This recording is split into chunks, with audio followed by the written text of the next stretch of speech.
belajar, kita siapkan dulu alat tulisnya. Dibuka halaman 117. Semangat!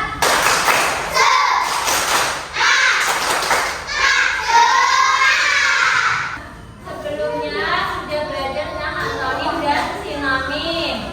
Sekarang kita akan belajar bahasa Indonesia tentang bijak memakai uang. Tujuan pembelajaran hari ini yaitu peserta didik mengetahui cara mendapatkan uang. Peserta didik mengetahui jenis-jenis uang di Indonesia. Peserta didik dapat menuliskan nama-nama pekerjaan. Nah, pernah nggak kalian pegang uang? Pernah nggak? Terus kalian dikasih uang saku nggak kalau mau sekolah? Iya. Banyak nggak uang sakunya? Banyak. Ya. Terus kalian tahu nggak pecahan mata uang Indonesia itu apa? Nah, sekarang kita kembali ke pelajaran pertama. Uang. Apa sih itu uang? Uang itu benda yang digunakan untuk membeli benda atau jasa yang kita butuhkan. Mata uang Indonesia itu apa tadi? Jenis uang itu ada uang kertas dan uang logam. Nah, bentuk uang kertas itu seperti uang 1.000. Terus 50.000.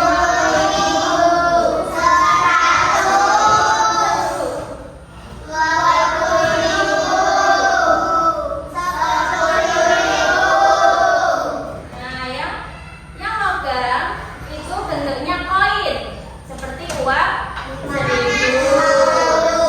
500. Berapa lagi uang logam? 200.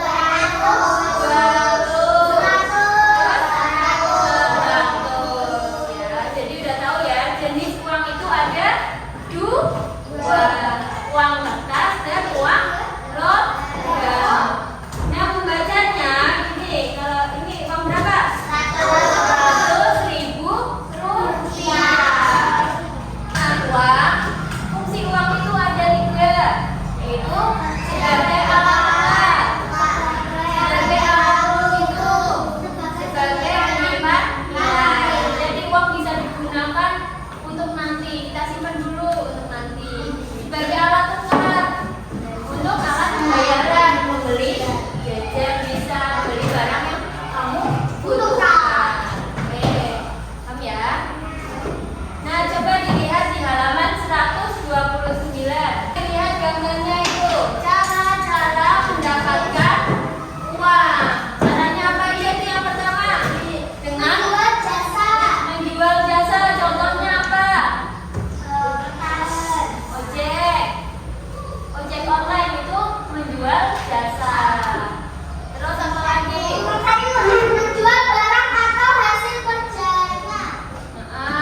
Terus mengikuti lomba berhadiah. Jadi mendapatkan uang itu bisa dengan mendapatkan hadiah. Terus bekerja atau menjual barang, atau bisa dapat uang jajan dari orang tua. Itu cara memperoleh uang. Nah, kalau kamu punya uang itu penting juga untuk kamu atur. Apa? Seperti apa? Membuat skala prioritas. Misalnya, sepatu kamu masih bagus, tapi kamu malah ingin beli lagi. Itu namanya pemborosan. Jadi harus tahu mana prioritasnya utama. Kecuali kalau sepatu kamu udah rusak.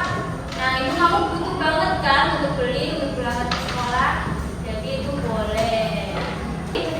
Pentingnya mengatur uang itu membeli barang yang dibutuhkan, gitu ya.